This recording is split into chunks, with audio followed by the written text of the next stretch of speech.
Hi, I'm Cindy Cohn, the Executive Director of the Electronic Frontier Foundation, and you're listening to Firewalls Don't Stop Dragons.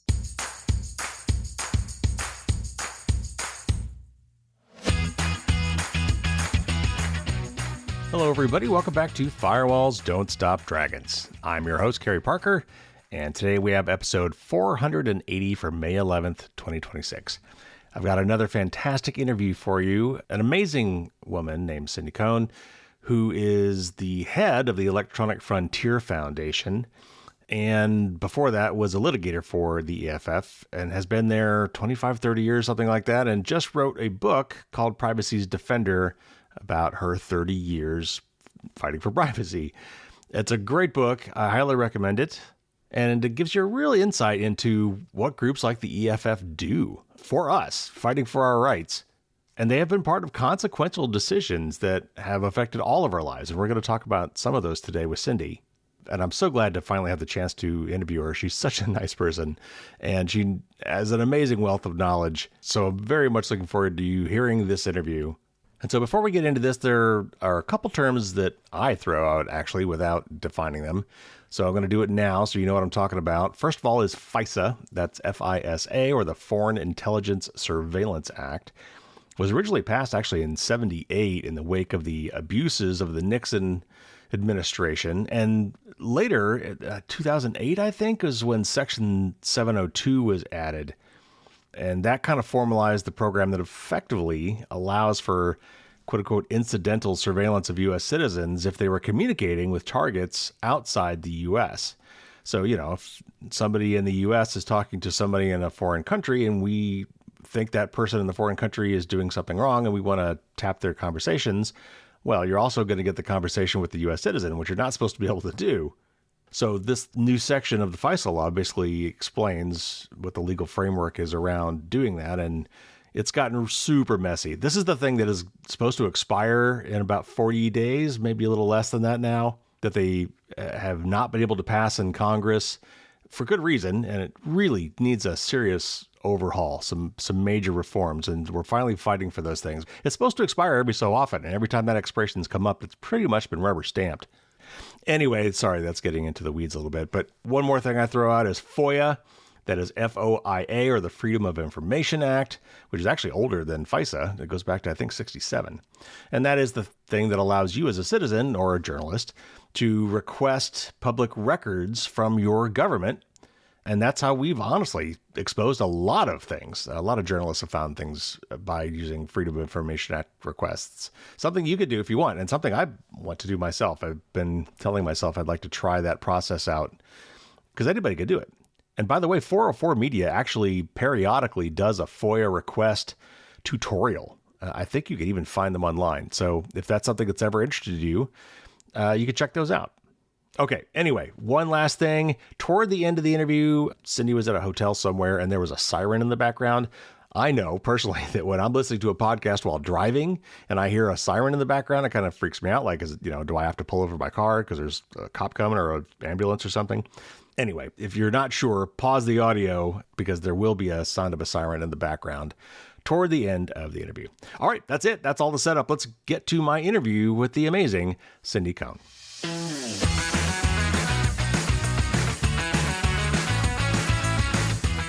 Cindy Cohn is the executive director at the Electronic Frontier Foundation, a fantastic organization. From 2000 to 2015, she served as EFF's legal director as well as the general counsel, and she's now retiring from her job as EFF director this year, and she just published a wonderful book about her time there called Privacy's Defender, My 30-Year Fight Against Digital Surveillance. Cindy, it is truly an honor to have you on the show. I've been wanting to have you on for a long time. Thank you for coming. Oh, thank you. I'm very excited to be here. All right, so your book is a memoir about your career as a privacy rights defender, spanning multiple decades, working with the EFF first as a litigator and then as its director.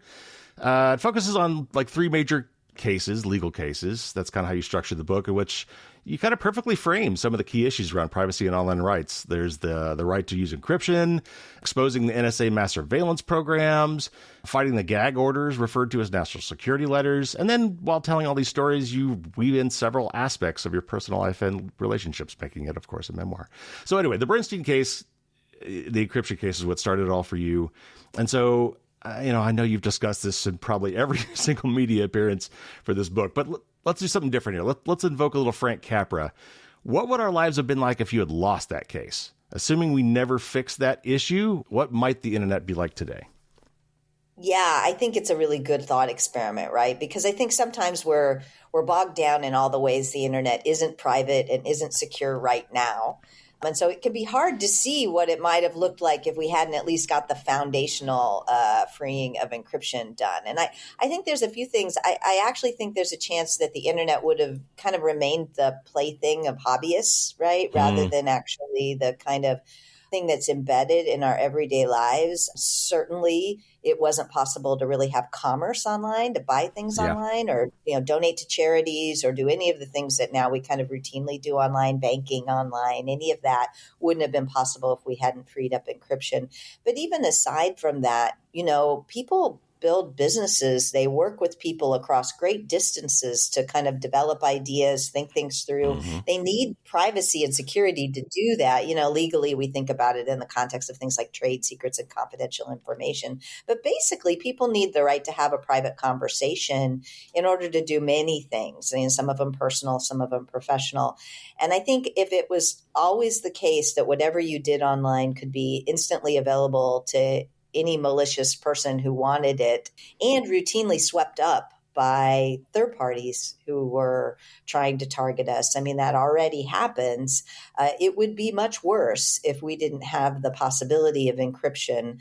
I think about the encryption that people see and then the encryption that people kind of is under the hood of the internet. The encryption that people see, they're choosing to use Signal or WhatsApp or, Apple and end-to-end messages or Verizon. I really still want them to talk to each other, but at least if you're inside their little walled gardens, you can have strong encryption. The fact that when you turn off your phone, it automatically encrypts so that if somebody gets a hold of your phone, they don't get your whole life. That's encryption happening.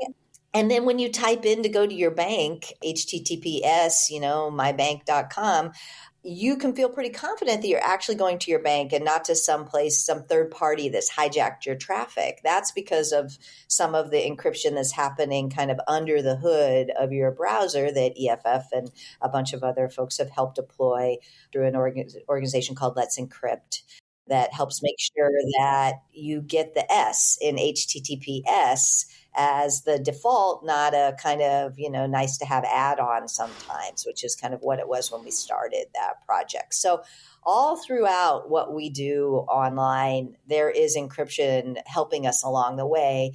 We need more of it, but I think the alternate future would be much, much worse for people. And again, I think the end result might have been that people just wouldn't use the internet for anything serious anymore. And that would have left us kind of unable to do the kinds of things like you and I are doing now, right? Recording a podcast. So we're not in the same location, or, staying in touch with loved ones over a great distance in a serious way. And those kinds of things, it's not just the commercial, it's the non-commercial stuff that we kind of take for granted right now. Absolutely. And we can't overlook Let's Encrypt because even though we had the capability for many, many years, it cost money. And a lot of the sites were like, I'm not going to spend the money, or there's just enough friction that was not going to happen. And Let's Encrypt made all of that go away. I forget what the percentages are, but it's something like within 2 or 3 years after Let's Encrypt came out, the amount of encryption on the internet skyrocketed. Yeah, it's a very nice graph. You can see Let's Encrypt getting deployed, and the number of websites that offered HTTPS as their default just went way up. And it was pretty simple. It wasn't all that technical. As you said, we took a thing that was available and we made it free and easy to use. And those two things made a huge difference in what was kind of a luxury, security world to a default security world. Yep. Back in the 90s, when you were first working on this in the Bernstein case, it was all part of something vaguely called the crypto wars. And it was the fight for encryption. And that also included Phil Zimmermann, which I've also had the honor to interview over the years with his Pretty Good Privacy, PGP.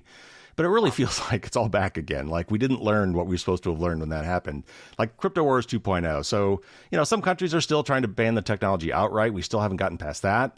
But others are now kind of wanting to bypass end-to-end encryption by mandating on-device scanning. In other words, going to the ends themselves before it's encrypted or after it's decrypted to spy on people. So Why did we not learn our lessons? What has caused this crypto war to reignite? And how do you think it's going to turn out this time?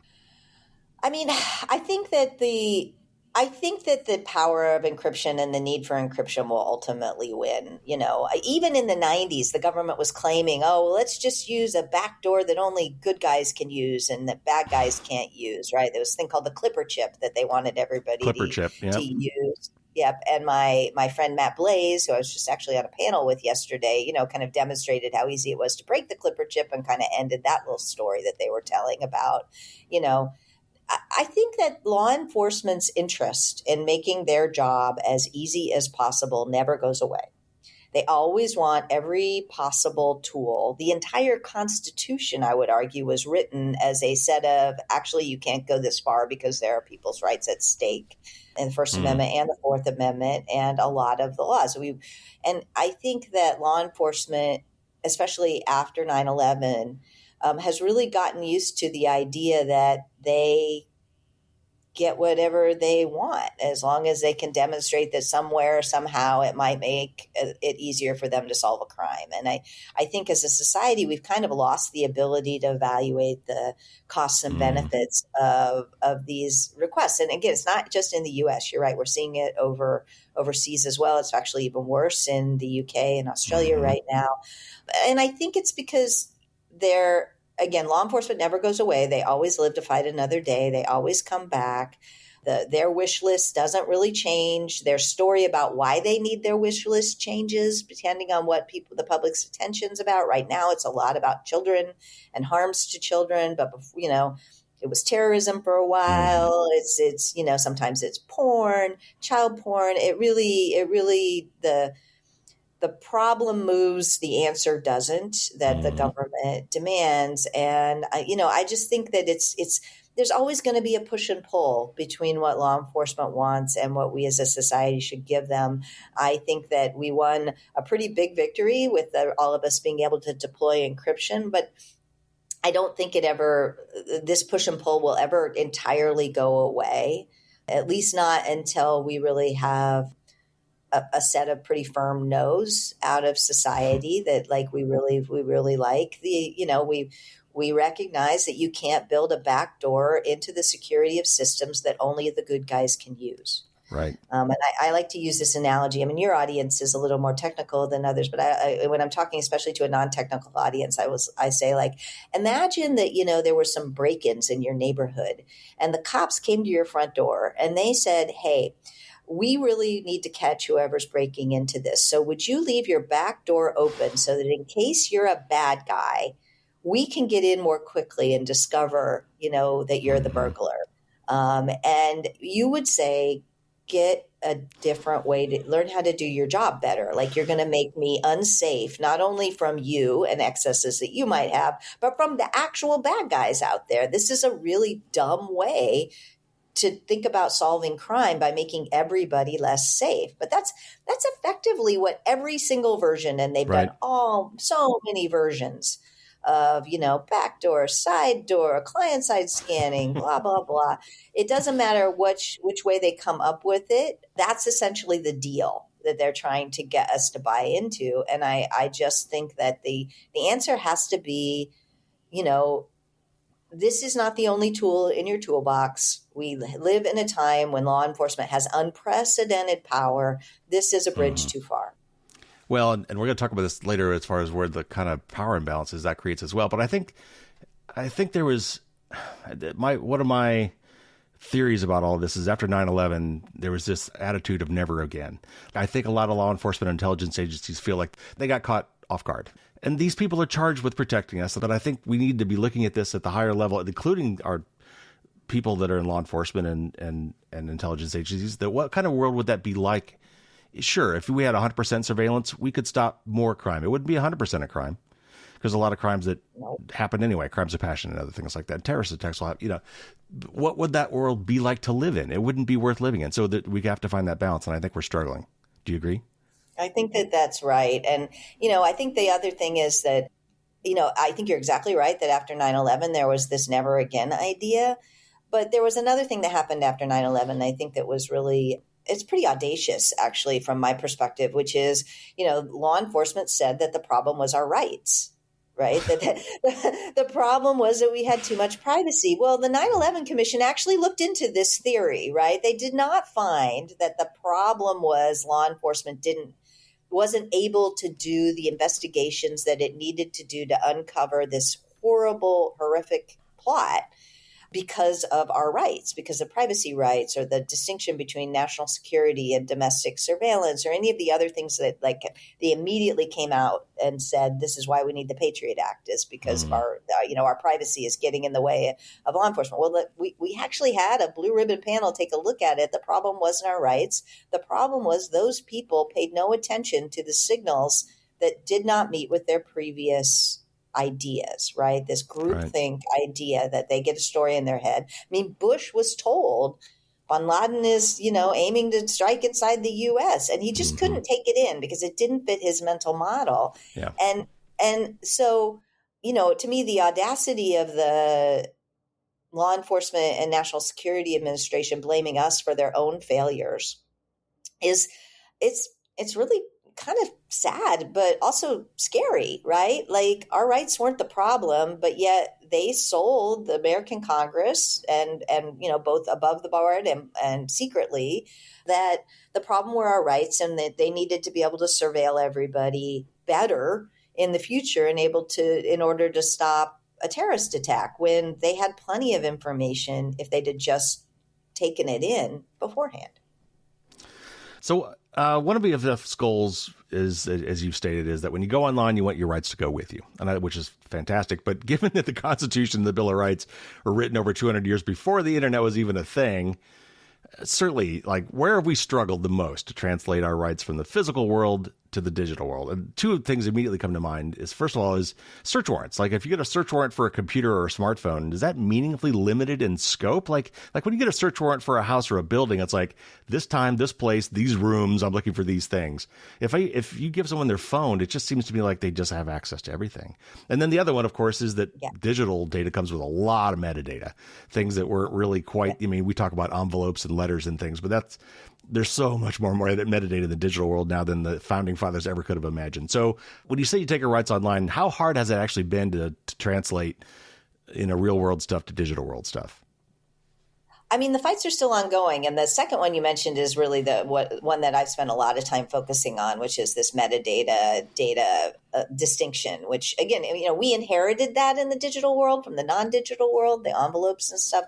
I don't know that it made any sense in the non-digital world. I actually think that, but regardless of that, it makes no sense in the digital world. I've got a quote in my book from Michael Hayden, the NSA director, saying, we kill people with metadata. And Stu Baker, who is the NSA's general counsel, who is kind of somebody who I never agree with, they admit, and I don't think they admit, they're just saying the truth, which is metadata is tremendously powerful. If what you're interested in is making sure people can be secure in their homes, papers, and effects, which is, of course, I'm using the language from the Fourth Amendment, the idea that metadata wouldn't be included is crazy. It's crazy. The other one is the other piece of this kind of ugliness is third-party doctrine, this idea that when you store your data with a third party, it falls out of Fourth Amendment protection as well. Another one that is, just the shift to how we live now has meant that these two distinctions that are both kind of offline distinctions online make no sense. And so we're continuing, we've been chipping away at both of these. We got a decision from the Supreme Court a little while ago called Carpenter that chipped away a little at this idea with regard to location data over time. And we're going to continue to. There's a case up in front of the Supreme Court right now called Chatri that's going to be argued pretty quickly. That's about kind of these geofence warrants, these broad warrants that ask for the names of everybody who's in a particular location. The facts of that case are not great. That's not the case I would have wanted to take this court on the facts, but, we can't control these things sometimes. So I'm hopeful, but bad facts made bad law. We may have to come back again on that one. But we're hopeful, and we're trying. EFF filed a brief, and we've been supportive of this case for a long time. So you're right that the switch to the digital era took some, I think in both of these cases, non-digital distinctions and made them make even less sense in the digital age. And we're still fighting all of those, although again, we win some things, and we've won some things on the straight up first thing you mentioned, which is search and seizure warrants. This is the very first case that EFF did, was the Steve Jackson Games case, which involved the scope of what you can get with a warrant in terms of seizing every device in a household or something like that. And the court required some sensible limitations. We still see bad warrants out there and we still have to fight them, but the actual law isn't as bad as it is in some of the other cases, and we continue to try to push back. But, this is why EFF was created. The founders of EFF really were very forward looking and thinking about, what were the parts of our rights that were going to need special defense in the digital world because things were going to change. And, sometimes people think that the people in the 90s who were on the internet were kind of wide-eyed optimists who thought everything was going to be magically better. And I always point out, you don't start an organization like EFF and hire a fighty lawyer like me if you think it's all magically going to turn out. We knew it was going to have to be a fight. We thought it was worth fighting for, and that, if we could set things right in the digital age, we could create something better than, not just parity with the offline world, but maybe something better. I think that was all the hope. I'm not sure that's how it's turned out, but that's still the goal. Well, another common theme, I think in all three cases of the book that you mentioned in the book, is the government's reliance on national security, using that as a magic talisman. But not only basically what appears to be skirting black letter law, but also to avoid transparency and accountability to the public. Democracy requires an informed electorate. So how do we address this frustrating legal tactic? And how do we just reform our penchant for overclassification of information? I mean, FISA and FOIA, which we can talk about a little bit here, those are nice, but they really don't seem to be sufficient. Yeah, I think they're not sufficient either. They are better than what happened before. We got to remember all the times, FISA came about because of the Nixon era spying on people, both the, kind of narrow, kind of the Watergate specific things, but the broader things that the Church Commission brought out, and bringing some of this under congressional control at all was a very big lift. And creating the secret FISA court, which again, I've never liked, was better than what happened before, which is they basically said, well, we say national security, it's a constitutional rights free zone entirely, and there's no oversight. It's the president's ability to do this all on their own. The other two branches have nothing to say about it. So it's insufficient, and I think its insufficiencies have been more obvious over time, but it's better than what happened before, and it's what I don't want to go back to.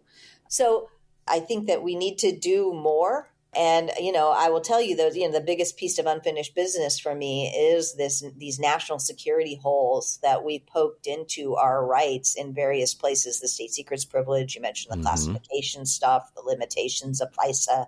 These are all things that we still have to do if we want to regain the kind of the ability to be self-governing. I think you said that exactly right. I mean, I'm not that much of an originalist, but it is interesting to me that the Fourth Amendment to the Constitution was put in during the time of a national security crisis. For God's sakes, we had just won a war for our independence. If that's not a national security crisis, I don't know what is. And, they decided that they wanted these limitations, and they did not put a national security exception into the Constitution. Many constitutions around the world allow, in an emergency situation, a national security situation, for the Constitution to be suspended. And that was available to the founders of the United States, and they did not put it in. And I think that I really fear that over time, we've actually built one ourselves in a way that the framers would never have done at the time. And again, I'm not much of an originalist, but a majority of the people on the Supreme Court say that they are. And so I think that these are important things to raise for people who are interested in the history, a historical way to think about the Constitution. I can't imagine this has not been challenged, probably by you guys, if no one else. What's the legal basis for saying, national security, we get to do what we want, or you can't ask us what we're doing? Is there executive orders? Where's the legal basis for them to say, sorry, you can't touch this one? I mean, there's a couple of places. The place that we ran up against in our challenge against the NSA spying is called the state secrets privilege. This was a judge-created privilege that allows the government to withdraw information from a court case if it would harm national security if the information was heard by the courts.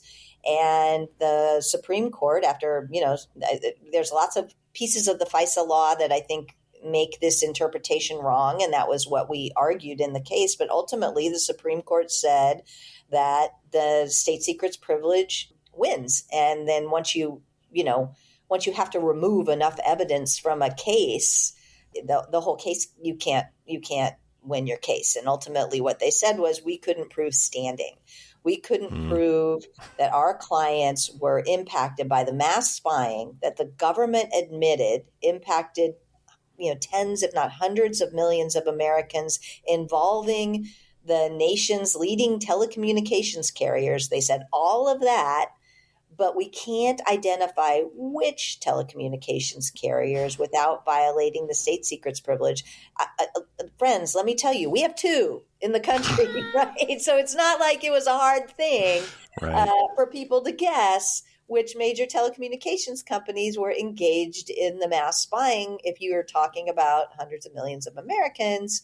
But telling everybody that AT&T was one of the two companies would have just violated the state secrets privilege. We couldn't prove that, and any evidence had to be thrown out. And so therefore we didn't have standing and the case was dismissed. You can tell by the way I tell this that I just think this was a horrific and cowardly move by the courts to refuse to decide, on this argument, whether it's okay to spy on the entire country as a side effect of going after the people that you're interested in spying on. All right. So I hate to get in the weeds, but I've got to ask the next follow-up question. That is, don't we have procedures in place for handling secret material in court cases? Yes. So why don't we do that? And there's a specific one in FISA, and it's called, for the geeks out there, it's called Section 1806F of the FISA laws that specifically says that if court is going to consider whether surveillance is legal or not, it can do so, the lawyers call it ex parte in camera, meaning there's a secret, it's secretly given to the judge. The judge looks at it. The other side doesn't get to see it, but the judge can evaluate whether it was done or not. And what we were arguing all along is we don't actually think we need any secret information because the Wiretap Act is violated at the minute that the government gets information about us, the minute they divert our communications traffic into their control, regardless of what they do with it afterwards. That's where the violation occurs under the Wiretap Act, the FISA Wiretap Act. But if we needed any stuff after that split, the 1806F would be the way for the court to evaluate it. And there might have been some arguments under the Fourth Amendment that they needed to see that, but I don't think under the statute. And so that's what we argued the whole time. And the Supreme Court just said, no, the state secrets privilege is like this giant, hand that just slaps down everything, regardless of what Congress specifically created a process that ought to apply here. What they said was Congress didn't create the process specifically enough. It's like, I just think it's a dodge. I don't think it's real. I mean, maybe the answer is to bat it back to Congress and Congress to say, well, we really meant it when we passed 1806F, and maybe that would work. But, I think that it's clear from that analysis that what they really were saying is, we're going to believe that the executive gets to do what they want as long as they say national security, and we're not going to step in and let the judiciary play its role of deciding whether the president has overstepped his authority or not. All right. Well, thank you for letting me dive on that for a little bit because I'm always curious. Oh, all right. I can go forever on this. You can tell I'm still pissed off. Yes.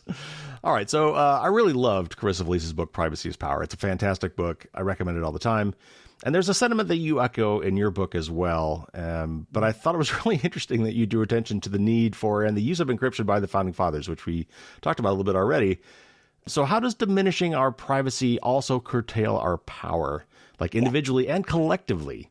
And how does surveillance create dangerous power imbalances in a democracy? Yeah, this is something, and again, this isn't my idea, but I tried to kind of articulate like why I think privacy is one of the fundamental things that we need to protect to have a self-governing society, because I think of privacy as a check on power. And I kind of like to talk about this in kind of circles. So, starting with the smallest circle, my colleague Eva Galperin works with domestic violence victims who are struggling with abusers who put spyware on their devices so that they know who they talk to, know where they go, know what they do, the spyware.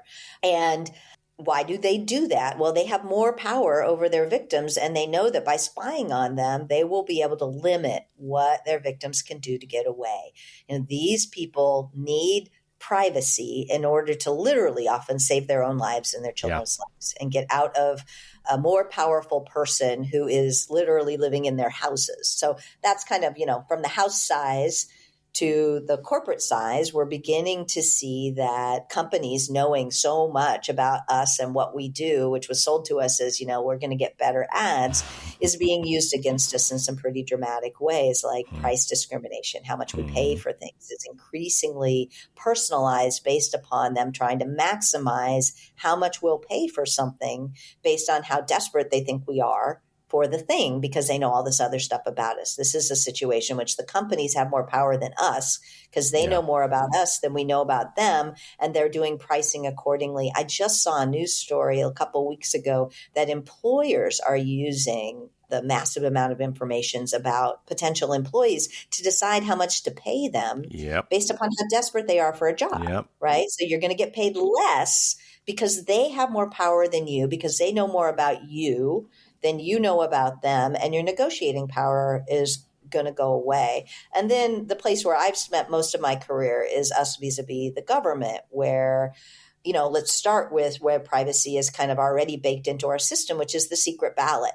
Right. The fact that we get to vote for who we want to in the privacy of a voting booth, and nobody can stand over our shoulder and make sure we vote for who they want us to, is privacy built into the very basics of our enfranchisement, our right to vote. And why? Because there's pressure in other places that the boss will tell you who you better vote for, or you'll lose your job. Or again, in your home, the pressure that sometimes husbands would place on wives to vote for who the husbands wanted them to.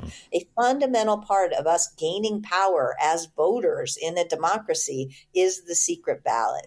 But I think it's actually bigger than that, because if you want to organize in order to convince your neighbors and your friends and your colleagues to vote for somebody other than the person in power, you need a zone of privacy in order to do that activism. That's why the first thing that autocrats do when they get into power is reduce the amount of privacy that their citizens can have, so that they can stop any effort to try to build momentum against them by having more power over their constituencies. And every social movement in my lifetime that had a public part had a private part before that. Right. The gay rights is one that came about during my lifetime, where if you when I was a kid, if you talked about how gay people ought to have equal rights, you could actually get yourself beat up. You could get those people killed if you identified who they were. And that happened in society. And we then had, a big public push for gay rights that ended in the Supreme Court with some really good decisions. Hopefully they're not going to be rolled back. But the private parts of that organizing had to happen before the public parts could. And I think that's tremendously important to recognize, because if we want to be able to organize to change our government and to change our laws, we need this privacy, because it's one of the ways that those of us with less power can get some protection against those with more power. And, we're seeing it today, right? There's a lot of activity where people are very uncomfortable with ICE raids in their neighborhoods. People are very uncomfortable with a lot of things that this administration is doing. And what is the administration doing? Is trying to claim more power to know more about more of us. And what are people doing? They're using privacy. They're using encrypted tools and private conversations and things that are hopefully, sheltered from governmental surveillance as the places where they're organizing to make change. So it's happening all around us. We just kind of don't call it that. I think we put privacy in this little kind of side thing where it's it's something that you just check off on your way to get a tool, or something that you use when you're doing something that's, societally icky or not liked by the majority of people, as if it's kind of this side thing, when, my point, one of the things I'm trying to make in the book is that it's actually central to self-government. It's central to having control over your life. Well, and I think what you've alluded to in a lot of these cases is laws change and societies change, and what is accepted changes all the time. And so a lot of the things like interracial marriage or gay marriage, marijuana, there's all sorts of things prohibition back when it was briefly in the history of our country that it was illegal. What's legal is not always what's right, and what's illegal is not always wrong. And those things change over time. So we need the ability for society to grow and for democracies to change. We have to be able to experiment. We have to be able to talk about ideas that are maybe not legal at the time. And as Dobbs has shown us, it's not always a linear line forward. No, and I think Dobbs is really one of the moments, the repeal of Roe versus Wade kind of took a whole set of society who thought, well, I have nothing to fear, so I have nothing to hide, and suddenly made them realize that maybe they did.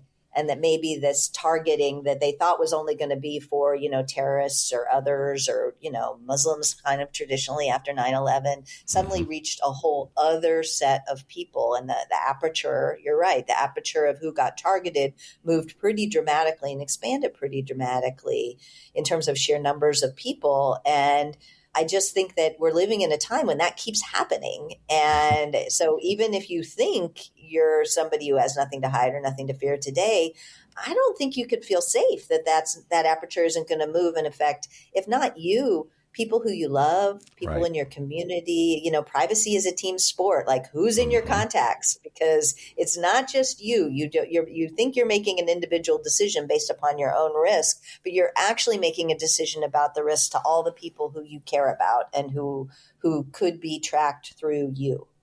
Absolutely. Absolutely.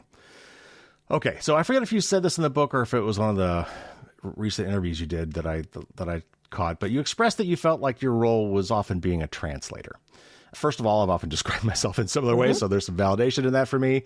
But I also think it's a skill and a role that is often overlooked and maybe even underappreciated. So what do you mean when you said that you view yourself as a translator, and why is this role so vital when dealing with technology and rights? Yeah, I am not a technical person. I'm not a coder. I'm not, I love the hacker community, but I have never been one of them. I am not magnetically drawn to computers like some people I know and love. I kind of say I'm not a geek, but I'm geek-philic, right? I really like I like hanging around with technical people.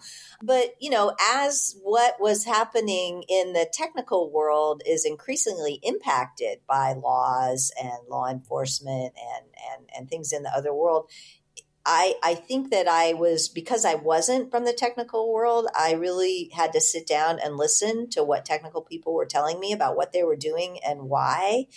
In the encryption fights, I had to learn about encryption. I had to learn about the internet because this was before the World Wide Web. And, Right. I wasn't typing in green letters on black screens, right? The way that, people still do, but that was kind of the predominant way before the World Wide Web. And so having to sit down and listen and think about how am I going to frame this in a way that a judge who is also not technical is going to understand is how we were able to convince the courts to agree with us in the Bernstein case and in some of the other cases we did. And that requires, sometimes when you're in a community, you lose sight of how to explain that community to people outside of it. But because I was outside of it, I was able to sit and listen and talk and pull out a way to talk about that. Sometimes that involves metaphors.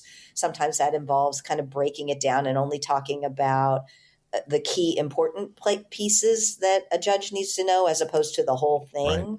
And those kinds of decision making to try to be honest and faithful about how things work, but also not require somebody to start from ground zero and learn.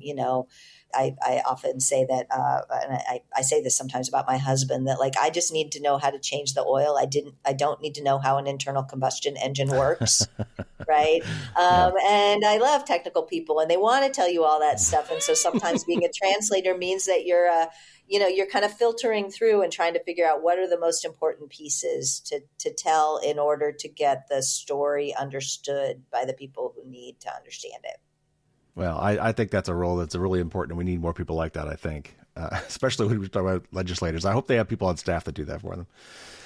Well, increasingly they do. And I think that that's an important thing that's changed since the 90s. I used to kind of show up and feel like I was this kind of crazy lawyer from the future. And that's not really how it works anymore. More what we're doing now is they've got a story they're telling about what's important, and we have a story we're telling about what's important, and we just have to be more compelling. It's not, it's rarer and rarer that we run into somebody. I'll still do occasionally a judge or a lawmaker who actually just does not understand anything. Sometimes they'll say that, but it's not generally the case that they, I used to work with judges who wouldn't use email, or they had their emails printed out and handed to them by their assistants, and then they dictate the responses. It's not that they're deeply technical, although some are, but they definitely understand what we're talking about when we're talking about the internet now. All right, so this is a timely topic. There have been many efforts today to require age verification. This is running rampant across the globe, honestly. But certainly in the United States, often on a state-by-state level now. But that often, what that ends up really meaning is full identification, full ID, because I have to show a driver's license or a passport or something to prove my age. So we're being identified more and more in the physical world as we traverse public places as well, though. We got facial recognition, we've got license plate readers, Meta's glasses that are filming everybody and identifying people. So are we in danger of losing the ability to be anonymous? And what are the implications of that? Yeah, I think we are. I think that there is this false story that is actually not supported by science, that if you identify people, they'll be nicer to each other. Actual social scientists have looked at this actually, and it's not true. And of course, if you've ever been on Facebook where people are forced to use their real names, you know that doesn't actually make people nicer, right? We have a living experiment of this that most of us, have experienced. So, but yeah, I think, anonymity is part of free speech. It's part of free speech in this way that I talk about how privacy and free speech are fundamental values for self-government. The right to speak anonymously was really enshrined in the First Amendment in the Civil Rights era, where the famous cases were involving the government of Alabama that demanded that the NAACP identify all the people who were its members. This was so that the state of Alabama could retaliate against them, and the Supreme Court said, "Yeah, you can't." You need to be able to join with an association to try to make change in your society anonymously. So, because otherwise people will be afraid to do that. So this is a First Amendment doctrine, but it's deeply informed by this argument about privacy and power as a check on power that we talked about just a minute ago. So I do think that what we are losing by having all of this positive identification of us everywhere we go is one of the key things that we're going to need in order to self-govern, in order to make change in our society, and also in order to protect people who don't quite fit in where they're from. Right. And I think that's especially with the age verification stuff, it seems to have been written under the assumption that everybody comes from kind of an Ozzie and Harriet two-parent family where they're completely supported, right? But we know that so many children, if children are abused, the overwhelming majority of them are people who they know in the real world, not people who they know online, and often people in their very own families. So I just think it's a solution that's not going to get at the actual problem, the really big problem, and it's going to cause all these collateral effects. Yes. And that's not even getting at the one you talked about, which is, of course, age verification, like these identifying databases. Discords is already leaked. We're going to see more of these leaks. Yep. Like, it's another way in which they're going to make us all less safe as a side effect of trying to get at a problem with a purported solution that's not going to work. The other thing that was common to all three of your cases in the book, I believe, is that they all hinged on some level of whistleblowing. First of all, it seems like there's been less of that. I don't know if that's true, but how can we make it safer and simpler for people to expose wrongdoing? And is there something fundamental that's missing, either legally or technically? I know we have like secure drop or structurally, like what, and just asking for a friend, is it illegal to solicit or encourage whistleblowing? Well, I'm not going to give legal advice on a podcast, but I'm happy to talk to you offline about that. Because the answer is, of course, as a lawyer, it depends, right? So depending on the context, it could be fine or it could not be. So I know that's the standard lawyer answer to every question, but it's absolutely true in this context around whistleblowers. Yeah, there's lots we could do to protect whistleblowers. The first thing we could do is just not let them be prosecuted. Like, we really do need exceptions to confidential and classification and state secrets privilege for people who are telling us things as a society that are illegal that our government is doing. And that's in the government context. But I think the same should be true on the corporate side. But aren't there already whistleblower statutes right now? There are a few, but they're pretty minimal. They really don't give the kind of protection that people need. What ends up is they end up in a big, expensive court case to try to defend themselves. Yeah. We need stuff that is a lot clearer, a lot broader. It's not like there's nothing, but we also need the internal channels to work, right? Snowden, many of the whistleblowers who you've heard about tried to go through internal channels, and It was a dead end. And so I think that, most whistleblowers who you talk to, they didn't really want to go public. That wasn't their goal. Their goal was to make the change and stop the bad thing from happening. And if the internal channels worked better and people didn't face retaliation for them and it was really enforced, then I think that we'd see a lot more people willing to come forward about the illegal things that they're saying. But people are scared. And, you look at what's happened to some of the whistleblowers, Tom Drake, who was one of the early NSA whistleblowers, could not get a job afterwards. I mean, he ended up working in the Apple store. This is a highly sophisticated, smart government technologist who couldn't find a job. So I think that we need protections for whistleblowers. We need a lot more support for them and ongoing support for them, because the life consequences of doing this, even if you manage to stay out of jail or being sued to oblivion, are so great that I think, reasonable people are afraid to come forward. And the result of that is that illegal activity continues and more people end up getting hurt. All right. One more kind of a deep, perhaps jaded question. And that is, you said in the book, that you believe that the intelligence agencies were actually waiting for a crisis like 9/11 to significantly increase their surveillance capabilities. Like, they had these things on the books and they didn't think they could get them through Congress unless something really bad happened. It's kind of like shock doctrine, except for surveillance instead of the economy. Yeah. So, capitalizing on the anger and the fear of that moment in 9/11, they rushed through the Patriot Act in a couple months before even waiting for the commission to come back with this report, as you point out in the book. So I have to ask, do you think that could happen again? Are there things we should be doing now to guard against that possibility? Absolutely. I think that encryption is one of the ones that we could see, right? Every time there's a crime and there's some encryption involved in it, the government goes and says, we're going dark, right? Regardless of whether they actually are able to solve the crime, regardless of whether, all sorts of things. I think encryption is one of those things that we have to continue to support. And it is a tool that can help bad guys as well as good guys. It is. So is a hammer, so is so is a car. Yeah. People who care about gun rights, everybody knows that a gun can be used in negative or positive ways. And, no matter what you think about gun rights, that the idea that many technologies and many tools are dual use tools. And that's what they call it in the intelligence circles. And I think that we have to be willing to stand up for dual use tools, even when they could be misused. I mean, the phone can be misused to, call in a ransom note, but we don't say, well, we shouldn't have phones.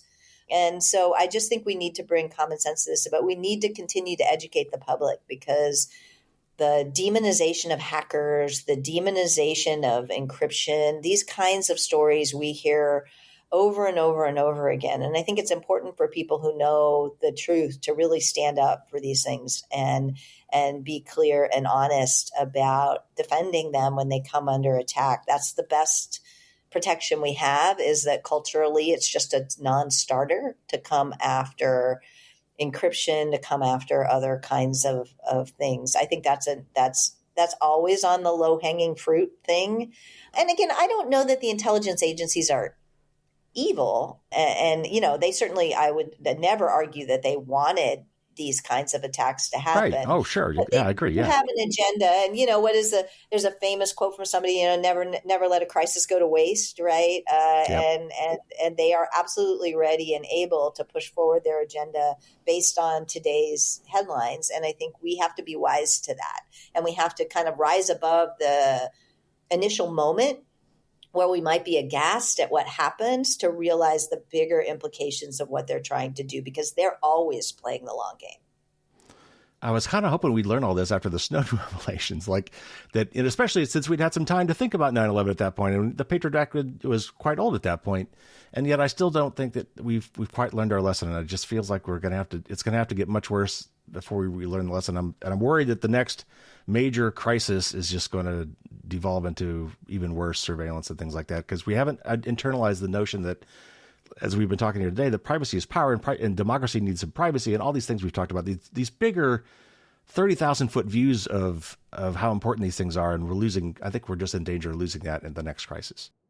I think you're right. I think that's why we need a strong civil society. That's why we need a strong set of people like EFF, but we're not the only ones, who are kind of always there and pushing. People always ask me, what is EFF's, what are our 3 goals for 2026? And the very first one is, we're on patrol. We're always on patrol, and we're watching I can't control the weather.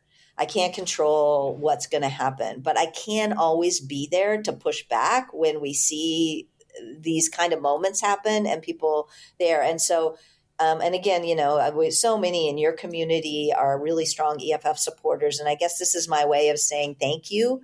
And please stick with us, because having a set of seasoned, smart lawyers, technologists, and activists ready to jump on these things when they happen is one of the best ways we can stop things from going very badly, or at least, mitigate them. And, an example of this comes to mind is, when, the San Bernardino horrible terrorist attack happened, and the FBI went to Apple and said, we want you to build a backdoor into the iPhone so that we can break into it if somebody using an iPhone is a terrorist.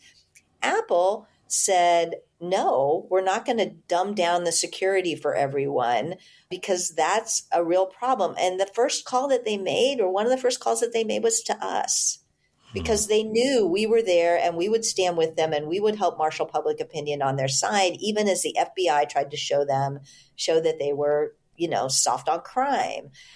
We need a strong bunch of people who are able to get that call and marshal to support. In this instance, like, I'm very critical of Apple other times, but what I told them is, like, when you stand with your users, we're going to be right there with you. And when you're opposed to your users, we're going to be first in line. But having a strong civil society that's principled and stands up for these things when that moment happens is, I think, one of the best ways that we can push back. And Apple pushed back then. Apple then tried to do, just more recently, they've tried to do client-side scanning to appease some of the law enforcement people around child sexual abuse. Which, to their credit, they dropped. Well, they're talking about it again. They're not talking about it again, but they're facing a lot of pressure in the EU. And we need to be there to push back hard. We need to be there to push back hard. And we do. My colleague, Christoph Schmann, is there in the EU duking this out every single time, but he's like one guy. And there's other people in civil society, but, we are outgunned and outnumbered in all of these fights. And the reason we can show up at all is because of the generosity and the support that we have from people year after year after year, so that I can have a stable of people ready to spring into action when stuff like that. But it's not like we don't do affirmative stuff, but I think that our ongoing critical importance to maintaining your rights is actually our ability to pivot and spring into action when something happens. And we can only do that if we've got solid funding year after year after year after year. I can't spin up a new team every time there's a new headline, but I can deploy like really smart, experienced people in that direction when something bad happens. One of the things I definitely got out of the book, whether you were trying to put it or not, is you went through a lot of extremely frustrating and lengthy lawsuits. And I'm sure that scratched the surface of all the things you've been doing over these many years. And you documented several cases where you lost and you still didn't give up. So first of all, what keeps you going? How do you avoid burnout? And then maybe what advice could you give to other people who might be in a position on the front lines of this fight to keep going? Yeah. I would say that look, we joke at EFF that we have the outrage stick that we pass around, like the talking stick, right? Right. Having a community of people who you do this with, having a team means that, the day that you can't handle it and you're burned out, like somebody else will pick up the torch and we keep going, right? I have not been, it would be a lie to say that I haven't had the depths of despair. But I've had enough people around me who are in this with me that I could go down into the depths of despair and come back up and we could still keep fighting. So it shouldn't be all on your shoulders. This is a team sport.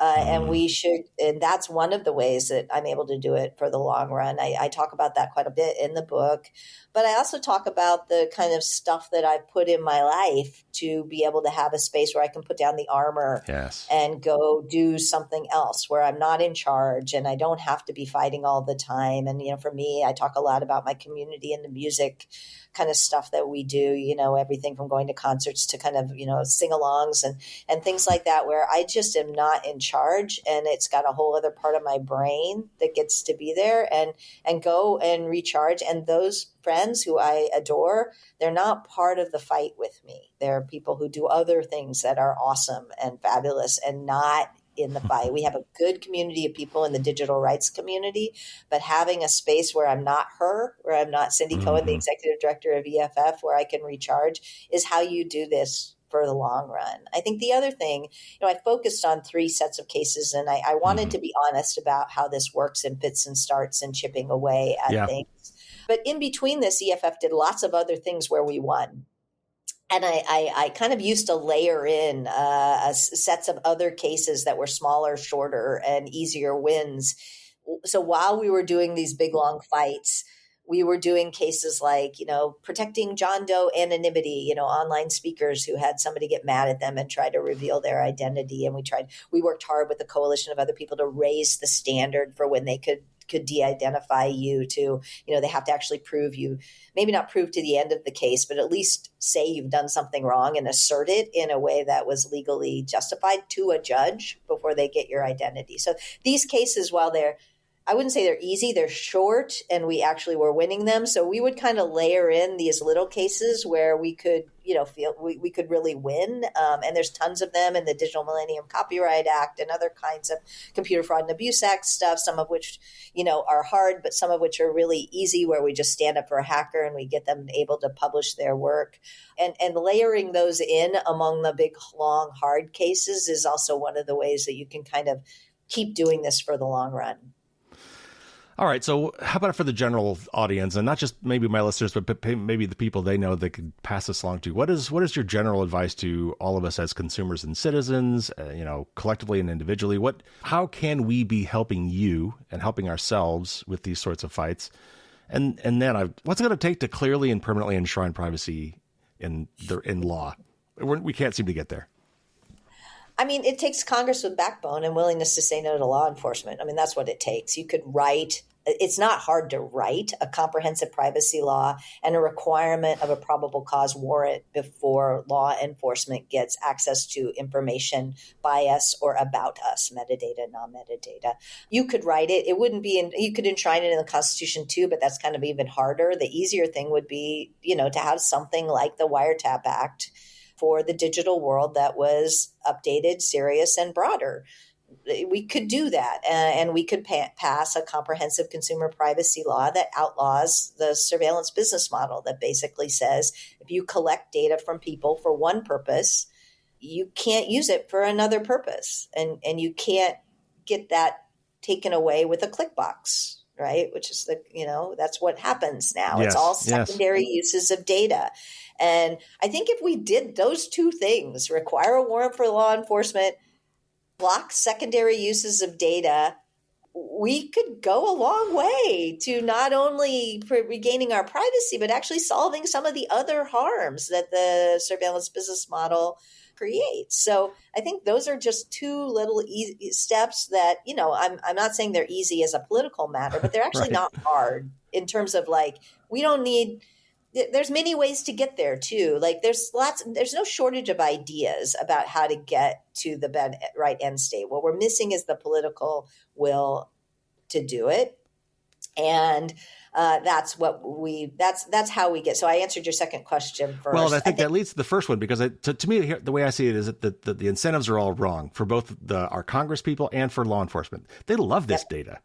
Yep. It helps them target their, when they're doing their political ads. It helps them in lots of ways that enshrine their own power and jobs, right? So I think it goes back to the first part, whereas we as citizens need to put people in there that will respect our privacy.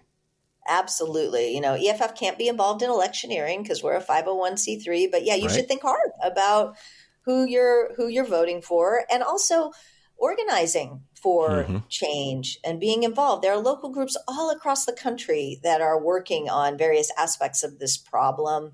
A lot of people are working on right now license plate readers, the flock.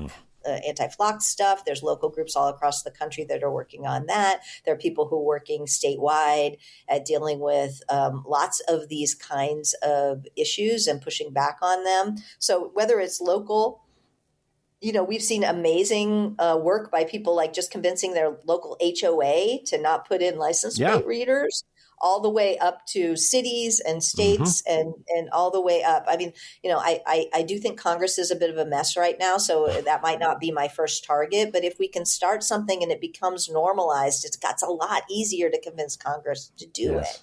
And, a comprehensive privacy law, grew out of the work that was done in Europe and in California to try to pass one. The last one that they put in Congress was actually an attempt to dumb down the one we have in California. So just because it says privacy doesn't mean it is. Right. But it's important to continue to push on these things in the ways that we can. And of course, taking individual responsibility, using the tools of privacy, those are all things people can do as well. I don't want people to think that it's their fault if they don't have privacy, that, they choose to use certain tools that are unsafe or unprivate. And so therefore it's their fault. I really feel like the deck is so stacked against people. The story is so cooked that individual choices and especially giving people grief over their individual choices. I agree. Totally. It's not a useful way forward, but encouraging people and teaching people about things and inviting them in to thinking about using more secure tools is great. And making those tools better and easier to use is great. But we need law, technology, and policy and culture on our side if we're going to win this. And so we want to push on all of those directions. Last question. What's next for the EFF? Where do you guys see yourself going? And then I'm very curious, what's next for you?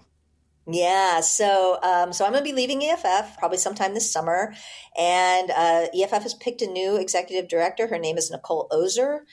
She is fabulous. I'm so excited for the organization's next chapter. I've worked with Nicole for a long time. She stood up the very first ACLU section on technology in Northern California, and it's the model for so many things around the world. She's smart and strategic, and kind of thinks about things I'm very happy with the work I've done at EFF, but I'm kind of a litigator who got pushed into a leadership position, and Nikki's a leader from the jump. And so that's really exciting for me.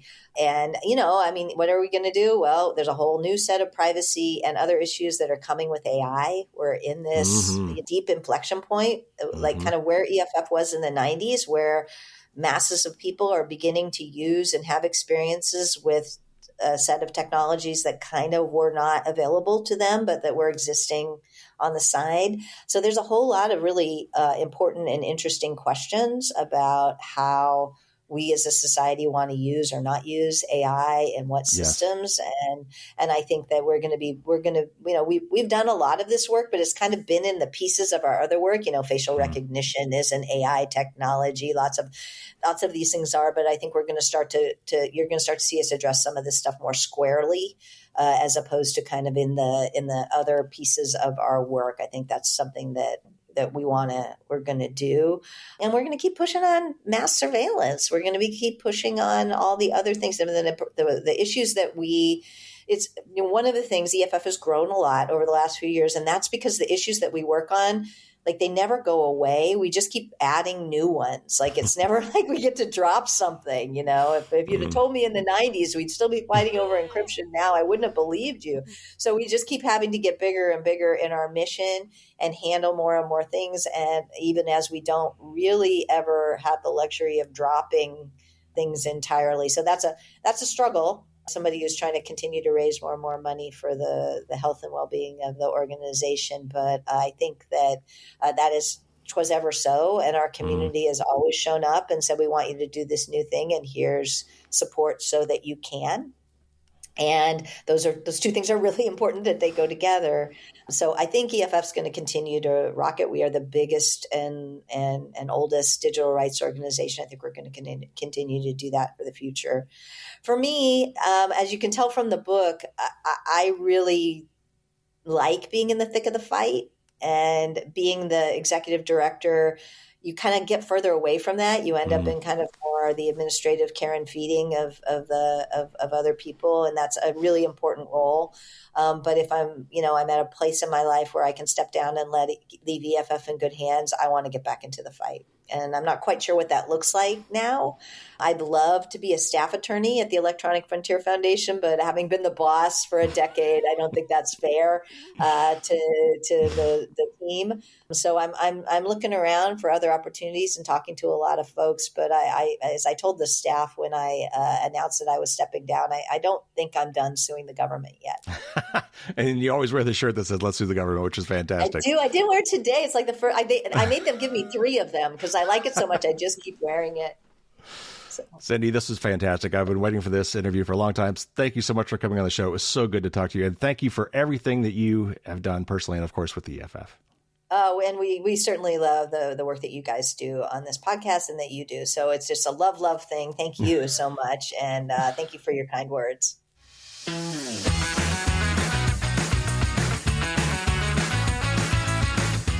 Again, so glad that I finally had the chance to interview Cindy. We had a lot of fun. I just wish we had more time. She was pressed for time. Honestly, I would love to just sit down and have several drinks and talk about a lot of these things. I could have talked to her for hours. But a couple things I want to call back to. First of all, she mentioned the Carpenter case. That was a Supreme Court case, I think 2017, about mass surveillance. I think it was about phone location. And I actually interviewed Nate Wessler, who was from the ACLU, who actually successfully argued that case for the Supreme Court. And I need to get Nate back on the show. That was a lot of fun talking to him.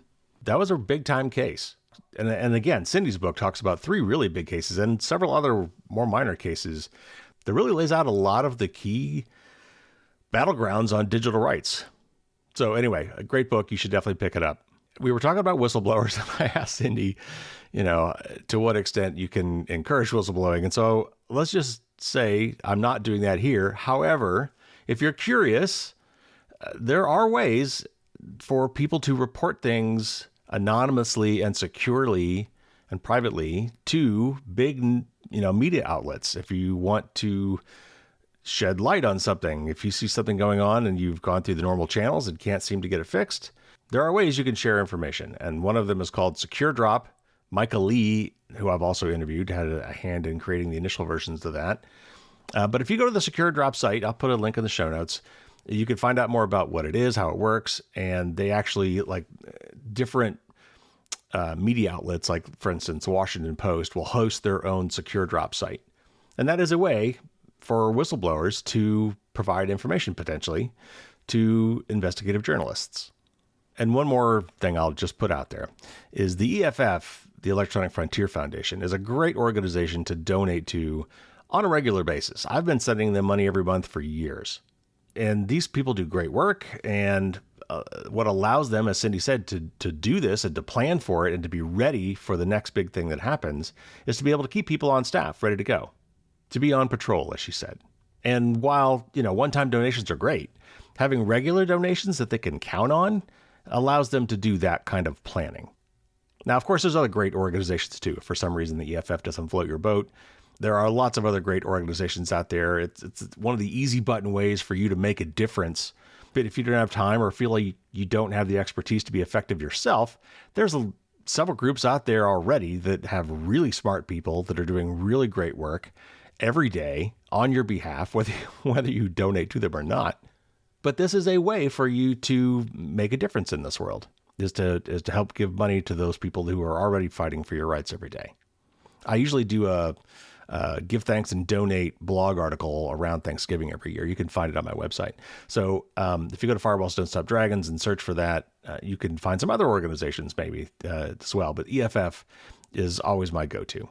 And by the way, I looked it up before I talked to Cindy. I think I've talked to over 30 different people from the EFF over the years. They've been very kind in helping me find people in the organizations when issues come up that I want to do an interview around a particular topic. They've been very helpful in that regard. So special thanks from me just to the EFF for making those people available, because those have been some fantastic interviews. Okay, so on Thursday, as usual, the patrons will get some bonus Q&A with Cindy. She was actually short on time, but we did get a few more questions in. We talked about the Meta lawsuits, the ones they recently lost, like in New Mexico.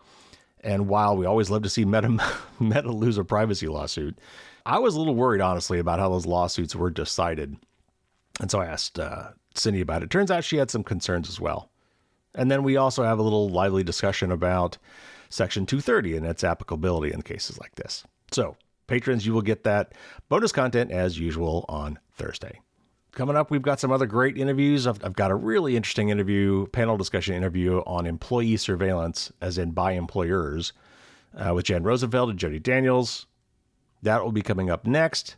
And I've got some other great ones in the pipeline. I'm still trying to come up with some great plans for the 500th and the countdown to the 500th episode. I'm going to try to line up several killer interviews. We'll see how that goes. But that is rapidly approaching. So stay tuned and I'll give you more information as the countdown to 500 continues. All right, that'll do it for this week. Take care, everybody. Stay safe out there. And until next time, as always, don't get caught with your drawbridge down.